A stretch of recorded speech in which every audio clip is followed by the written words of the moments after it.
हाय, नमस्कार। मैं इंजीनियर केवी सिंह और आज का मेरा जो टॉपिक है थ्रस्ट एंड प्रेशर, प्रणोद एवं दाब। तो काफी छोटा सा टॉपिक है लेकिन कंफ्यूज करता है आप सभी को।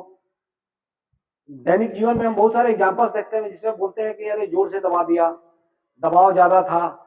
तो इस तरह से दबाव बार बार, प्रेशर जो होता है ना, प्रेशर दबाव, उसकी बात आती है। लेकिन जब हमसे पूछा जाता है कि एक्सप्लेन करने की बात आती है या फिर एग्जाम में आ जाता है दबाव किसको बोलते हैं, दबाव का यूनिट क्या है और कैसे दबाव निकालते हैं, तो हम लोग ब्लैंक होते हैं। तो आइए इसको ठीक से समझते हैं। बहुत ही छोटी सी यूनिट है, अगर आप समझ लेंगे तो एक क्वेश्चन किसी भी चाहे कोई भी कंपटीशन हो, रेलवे एलपी हो, टेक्नीशियन हो, या फिर बिजली विभाग हो, या फिर नवरत्न कंपनियां हो, या फिर पुलिस, कोई भी हो, जनरल कंपटीशन हो, एसएससी सीजीएल की, सब में जो है ये पूछता है क्योंकि ये जनरल साइंस का टॉपिक है और जनरल साइंस सारे कंपटीशन से पूछा जाता है। आइए देखते हैं दाब क्या होता है। तो दो एग्जांपल्स लेते हैं। एक तो ये टैंक देखते हैं। टैंक हमें याद आ रहा है ना, क्योंकि हम लोग पूरी तरह से तैयार थे पाकिस्तान को जवाब देने के लिए। हम लोग पूरी तरह से तैयार थे। अगर पाकिस्तान कोई और दुसाहस करता तो उसको समझ में आ जाता कि इंडिया है क्या। चलिए एनीवे, ये जो टैंक है वो हम देखते हैं कि वो किस पे चलता है, चैन पे चलता है। चौड़ी चैन होती है, उसी पे चलता है। हालांकि टैंक का जो वजन होता है, भार होता है, वो काफी होता है, 1000 टन टाइप का होता है। फिर भी बालू में फराटे के साथ दौड़ता है। जबकि एक इंसान को बालू में दौड़ने के लिए बोल दीजिए, उसका पैर फंस जाएगा, पैर धसेगा। आखिर इस तरह से क्यों होता है? अब कैमल जो है रेगिस्तान में बहुत तेजी से दौड़ता है, इसलिए रेगिस्तान का जहाज कहा जाता है। लेकिन वहीं पे गाय, बैल या भैंस को बोलिए बालू में चलने के लिए, तो उनके पैर धसेंगे और वो चल नहीं पाते हैं। आखिर क्या कारण है? इन दोनों एग्जांपल्स को समझना है। अब देखिए, जब आप शिथिल रेत पे खड़े होते हैं, लूज सैंड रखा हुआ, लूज सैंड, सैंड सैंड बालू, लूज बालू रखा हुआ है, शिथिल रेत रखा हुआ, उस पर अगर आप खड़े होते हैं तो क्या होता है? धंस जाते हैं। बच्चे शैतानियां करते हैं ना, तो बालू गिरा और चढ़ जाते हैं बच्चे, जानबूझ के चढ़ते हैं, उनका पैर धंसे, वहां पे पैर धंस जाता है। लेकिन कोई व्यक्ति अगर बालू पर लेट जा रहा है, ऐसे लेट जा रहा है, तब क्या होगा? बालू में धंसेगा? नहीं धंसेगा। तो क्या मायने रखता है कि जो इस व्यक्ति का भार है, जो लेटा हुआ है, वो क्या है? डिस्ट्रीब्यूटेड है। संपर्क में, बालू के संपर्क में जितना भी एरिया आ रहा है उस पर सारा भार लग रहा है। जबकि अगर कोई व्यक्ति खड़ा है तो पूरे शरीर का भार कहां पे आ रहा है? इसके पैरों पे आ रहा है। ये जो पैर है, पैरों पे सारा भार आ रहा है।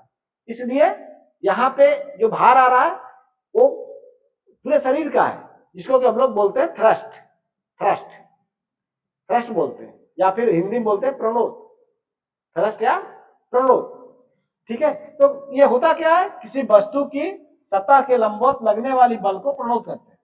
किसी वस्तु सतह के लंबवत अगर कोई बल लग रहा है तो उसको हम लोग क्या बोलते हैं? थ्रस्ट करते हैं या प्रणोद करते हैं। तो सतह के लंबवत कौन सा बल लग रहा है? जो भार है। इस कंडीशन में जो शरीर का भार है वही लग रहा है। इस कंडीशन में ही सतह के लंबवत जो भार बल लग रहा है वो क्या है? शरीर का भार है। ठीक है, उसी को हम लोग क्या बोलते हैं? प्रणोद या थ्रस्ट बोलते हैं। ठीक है, तो समान परिमाण का भार है, आप देख सकते हैं इसका जो भार है वही है, इसका भी भार सेम है। लेकिन किस पर डिपेंड करता है? अलग अलग क्षेत्रफल पर। इसका क्षेत्रफल, पैरों का क्षेत्रफल, यहाँ पे जितना कॉन्टेक्ट है उसका क्षेत्रफल, दोनों क्षेत्रफल अलग अलग है, इसलिए दोनों का प्रभाव अलग अलग है। यहाँ पे रेत में धंस जा रहा है, जबकि यहाँ पे रेत में नहीं धंस रहा है। ठीक है, तो प्रणोद समान है लेकिन उसका प्रभाव अलग अलग है। दोनों ही कंडीशन में प्रणोद क्या है? समान है, क्योंकि सतह के लंबवत जो बल लग रहा है वो क्या है? समान है, लेकिन उसका जो प्रभाव है वो क्या है? अलग अलग है। तो आइए समझते हैं कि दबाव, प्रेशर क्या होता है, जिसके लिए हम लोग इसको पढ़ रहे हैं। तो आप, प्रेशर होता है कि एकांक क्षेत्रफल पर लगने वाले प्रणोद को दाब कहते हैं। एकांक क्षेत्रफल पर, एकांक क्षेत्रफल पर, एकांक क्षेत्रफल पर जो लग रहा है, जो भार लग रहा है, उसको हम लोग क्या बोलते हैं? दाब कहते हैं। ठीक है, तो मान लीजिए कि एकांक क्षेत्रफल पे, मतलब ये जो भी हमारा बल लग रहा है उसको क्या बोलेंगे? दबाव बोलेंगे। प्रणोद लग रहा है, थ्रस्ट लग रहा है, उसको दबाव करते हैं, दाब करते हैं। ठीक है, तो इसका क्या हो गया? प्रणोद बाई क्षेत्रफल। ठीक है, थ्रस्ट बाई क्षेत्रफल, क्षेत्रफल से भागा दे देंगे, प्रति यूनिट क्षेत्रफल होगा ना। जैसे कि मान लीजिए कि 0.02 मीटर स्क्वायर क्षेत्रफल पे 5 न्यूटन का बल लग रहा है, तो एक मीटर स्क्वायर क्षेत्रफल पे कितना बल लगेगा? 5/0.02 मीटर स्क्वायर, ठीक है, या न्यूटन हो गया। ये न्यूटन पर मीटर स्क्वायर क्या हो गया? यूनिट हो गया। और इसको जब सॉल्व करेंगे तो वो आ जाएगा उसका मैग्नीट्यूड। तो पर यूनिट जो प्रणोद है इसी को बोलते हैं, पर यूनिट प्रणोद इसी को बोलते हैं कि एरिया दिया हुआ कि इतना एरिया में इतना बल लग रहा है, एक यूनिट एरिया में कितना लगेगा। यूनिट एरिया का मतलब 1 मीटर स्क्वायर में कितना बल लगेगा, ठीक है। अब यहाँ पे हम लोग एक एग्जाम्पल से देखते हैं कि अब देख रहे हैं यहाँ पे 5 किलोग्राम का द्रव्यमान की एक वस्तु है। कितना द्रव्यमान है? 5 किलोग्राम। 5 किलोग्राम इसका द्रव्यमान है, ठीक है, एम 5 किलोग्राम है। तो एफ कितना होगा? प्रणोद कितना होगा? थ्रस्ट या प्रणोद कितना होगा? F equal to M G, हम लोग जानते हैं, एम जी 5 इंटू 9.8 49 न्यूटन। कितना हो गया?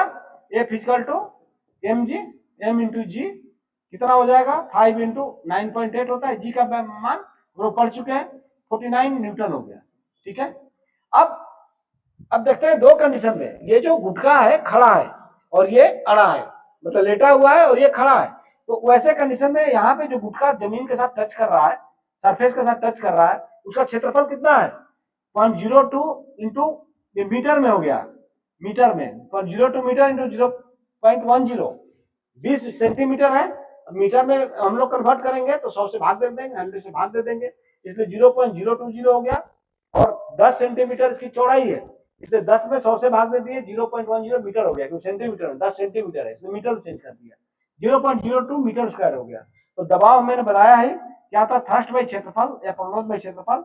49 न्यूटन प्रणोद था और ये एरिया था, इसलिए 2450 न्यूटन मीटर स्क्वायर हो गया। तो जब ये गुटका खड़ा है तो हम लोग देख रहे हैं कि 2450 न्यूटन पर मीटर स्क्वायर इसका दबाव है। जब ये अड़ा है तो क्या होगा? अब इस कंडीशन में हम लोगों को ये एरिया निकालना पड़ेगा, लंबाई गुने चौड़ाई कितना होगा? एरिया या क्षेत्रफल कितना होगा? क्षेत्रफल कितना होगा? क्षेत्रफल कितना होगा? लंबाई गुना चौड़ाई, ठीक है। अब ये हो गया, लंबाई कितना? 40 सेंटीमीटर और चौड़ाई कितना? 20 सेंटीमीटर। 40 गुने 20 इक्वल टू 40/100 मीटर पर आना है ना, सेंटीमीटर में, तो ये हो गया 0.08 मीटर न्यूटन मीटर स्क्वायर। कितना हो गया? न्यूटन, सॉरी 0.08 मीटर स्क्वायर हुआ। एरिया है ना, ये क्षेत्रफल है, क्षेत्रफल है, इसलिए कितना होगा? 0.08 मीटर स्क्वायर, ठीक है। अब आपको पता है कि थ्रस्ट जो है 49 न्यूटन है, इसलिए हो गया। अब इस कंडीशन में दाब हो गया, कौन से कंडीशन में? कंडीशन 2, ये कंडीशन 1 है और ये कंडीशन 2 है। सेकंड कंडीशन में दाब कितना हो जाएगा?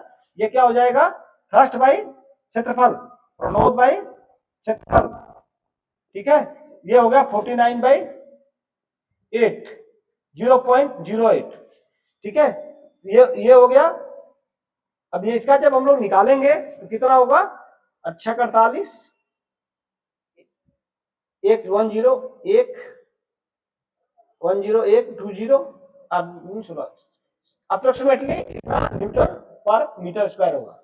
अब देख सकते हैं दबाव जो है वो क्या हो गया? कम हो गया, 612 हो गया। पहले कितना था? 2450 था। उसी चीज को खड़ा रखे तो दबाव ज्यादा है, और लेटा दिए दबाव क्या हो गया? कम हो गया। इस तरह क्वेश्चंस आते हैं आपके एग्जाम्स में, कॉम्पिटिटिव एग्जाम्स में, जिसमें इस तरह का फिगर देकर के दबाव पूछ देगा, या फिर थ्रस्ट देकर के पूछ देगा, या ऐसे पूछेगा कि 5 किलोग्राम द्रव्यमान की एक वस्तु है और उसका कॉन्टेक्ट एरिया जो सतह के साथ कॉन्टेक्ट है इतना मीटर स्क्वायर है, तो दबाव कितना होगा? तो दबाव आपको निकालने आना चाहिए। दबाव का जो यूनिट होता है, यूनिट जिसमें नापते हैं, वो होता है न्यूटन पर मीटर स्क्वायर। और एक वैज्ञानिक थे जिन्होंने दबाव के ऊपर काफी काम किया है, उनका नाम था पास्कल। तो पास्कल होता है, तो दाब का यूनिट क्या होता है? न्यूटन पर मीटर स्क्वायर या फिर पास्कल, आपको याद रखना है। तो इसमें से 3-4 क्वेश्चन ही बनते हैं, जिसमें से एक क्वेश्चन के आने की संभावना ज्यादा रहती है, इसलिए बहुत ही ध्यान से इस टॉपिक को देख करके जाइए। जब भी आप एग्जाम देने जा रहे हैं, किसी भी कॉम्पिटिटिव एग्जाम देने के लिए जा रहे हैं, इसको ध्यान से देख करके जाइए। Thank you very much. आज इतना ही। थोड़ा सा और एक्सप्लेन कर दे रहा हूं कि किल का सिरा नुकीला होता है, क्योंकि ये मान लो कि इतना एरिया में सारा दाब लगता है। अब हम लोग ठोकेंगे, बल लगाएंगे, तो इतने एरिया में सारा बल लगेगा। अगर ये नुकीला नहीं रहता तो इतना एरिया में बल लगता है, तो नेचुरली क्या हो जाता है, दबाव क्या हो जाएगा, कम हो जाएगा, तो कील घुसेगी नहीं, इसलिए कील के सिरे नुकीले होते हैं। चाकू की धार तेज इसलिए होती है कि जो धार है ना, उसी पे जो हम लोग प्रेशर देते हैं, दबाव देते हैं, उस धार पे ही लगता है, कॉन्टेक्ट एरिया जो है उसी पे ना प्रभाव पड़ता है। और भौने की नींव चौड़ी होती है। नींव क्यों चौड़ी होती है?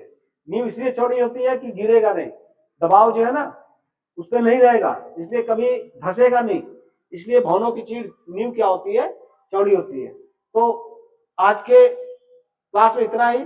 अगर आप प्रॉपर तरीके से फिजिक्स को पढ़ना चाहते हैं, जो कॉम्पिटिटिव फिजिक्स है 9th एंड 10th सीबीएसई के टॉप जो बुक्स है उसे लिया गया है, अगर प्रॉपर तरीके से आप पढ़ना चाहते हैं, तैयारी करना चाहते हैं कि आपका मेरिट में स्थान बने, चाहे वो एग्जाम रेलवे का, एलपी का हो, या टेक्नीशियन का हो, ग्रुप डी हो, या फिर पुलिस हो, या फिर इलेक्ट्रिसिटी डिपार्टमेंट, नवरत्न कंपनी, सीजीएल, कोई भी एग्जाम हो, सब में फिजिक्स पूछता है।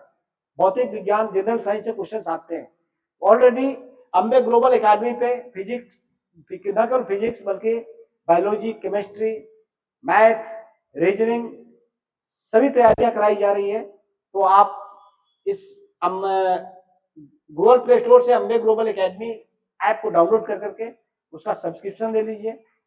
साथ में यूट्यूब चैनल हमारा है अम्बे ग्लोबल एकेडमी, सेम नाम से यूट्यूब चैनल भी है, उसको आप लोग सब्सक्राइब कर दीजिए। और एडमिशन अगर लेना है आपको अम्बे प्राइवेट आईटीआई में, अपना जो आपका कैरियर बनाना है, अपने सपनों को साकार करना है, तो अम्बे प्राइवेट आईटीआई आरा में एडमिशन लीजिए। और उस एडमिशन लेने के लिए कॉल कर सकते हैं 7042550448, जहाँ क्रेडिट कार्ड की सुविधा भी उपलब्ध है। प्लस जो SC ST OBC के छात्र हैं उनको पोस्ट मैट्रिक स्कॉलरशिप है, उसको भी प्राप्त करने में हेल्प किया जाता है। काफी अच्छा इंस्टीट्यूट है, जो कि ट्रेनिंग ऑफ ट्रेनर्स सेंटर भी है, बहुत दूर दूर से लोग यहाँ पे ट्रेनिंग करने के लिए आते हैं। तो अगर आप इस शहर के हैं या आसपास के हैं तो आप भी इसका फायदा उठा सकते हैं अम्बे ITI में एडमिशन लेकर के। Thank you very much. मिलते हैं नेक्स्ट क्लास में।